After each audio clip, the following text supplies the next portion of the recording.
Isang magandang araw sa inyo guys. Kapayapaan po ng Diyos ang sumasa ating lahat. Welcome po sa aking channel. Ang ituturo ko ngayon ay kung paano palitan ng fan belt itong Toyota Revo. Ang nangyari kasi guys, nasunog, umusok guys, tumirik kami. Buti na lang dito kami tumirik sa may papalis pa lang kami, hindi sa highway. So guys, ito ang gagawin natin.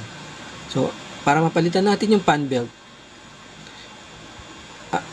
kailangan muna natin matanggal itong dalawang belt na yan. Kasi yung fan belt, sakop mo yung isang buo, kaya kailangan matanggal yan para may ipasok natin yung fan belt. So, luluwagan muna natin itong dalawang belt. So guys, ayan guys, niluluwagan na niya. Buti na lang, niluluwagan na ng brother ko kasi meron na kaming stock, nangyari na rin kasi dati yan. So, ayun guys, yung fan belt wala niluluwagan lang yan. Tanggal yung fan belt yan guys, tanggal talaga. Papalitan namin yan Nasa sulo kasi kaya kailangan matanggal yung belt dito. So, isa na rin guys, checkin din namin kung pwede pa siya. At least mapapalitan natin ng buo, sabay-sabay silang palitan. Siyempre matagal na kaya mas maganda matanggal din siya. So, ang isang nun, makikita natin kung anong klaseng fan belt ang ipapalit natin sa mga belt na yan. Kasi nandyan mismo naka-indicate kung ano yung number niya. Kasi kung ano yung number niya, yung indication na yun ang kanyang size ng belt.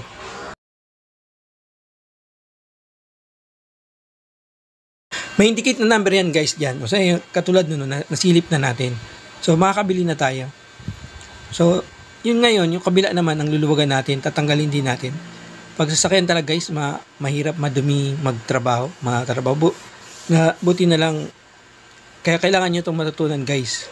Kasi sa inyong sasakyan, kailangan talaga na meron kayong stock na belt. Kasi yung belt na yan, matatanggal yan. Kusa na lang nasisira, napapatid. Kasi belt nga, di ba? Sa kagagamit.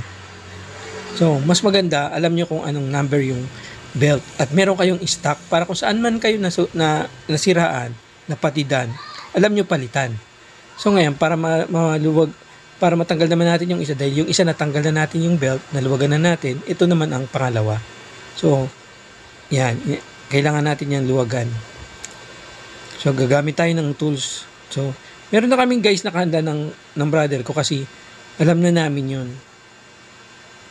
May mga tools na kami. Kaya ganyan lang yan yan. So, kailangan lang luwagan yan para maiangat at maidaan yung belt niya.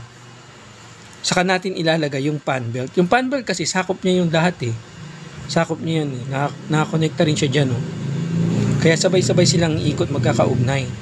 So, pag wala pala guys yung fan belt, hindi ikot yung fan. So, uusok yung makina, sobrang init. Kaya umusok nga siya guys Kumukulo yung yung carburetor ata yun guys. Tapos yung nilalagyan ng tubig. So ngayon, yan, naluwagan na natin. Natanggal na rin natin yung belt na isa. Ayan guys, natanggal na natin. Naluwagan na natin So, sinusuot lang natin kung saan. Binababa lang para mas makita, mapalitan. So ayan na guys, natanggal na.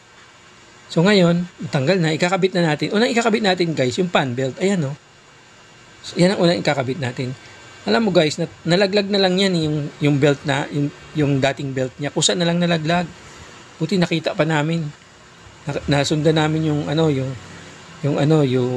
kalsada kung saan nalaglag. So ayan guys, napalitan na natin, nailagay na natin, i-adjust na lang natin. Siya unang-una talaga guys. Uusok kasi yung sasakyan nyo. Hindi aandar tapos wala ring kuryente, wala ring aircon kasi nga nakakonekta siya sa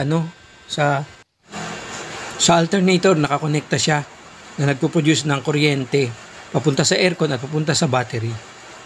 So guys, kaya siya umusok kasi wala na yung fan belt. So guys, ganun lang yan guys, kadali na kahirap So ayan na guys, nakikabit na natin.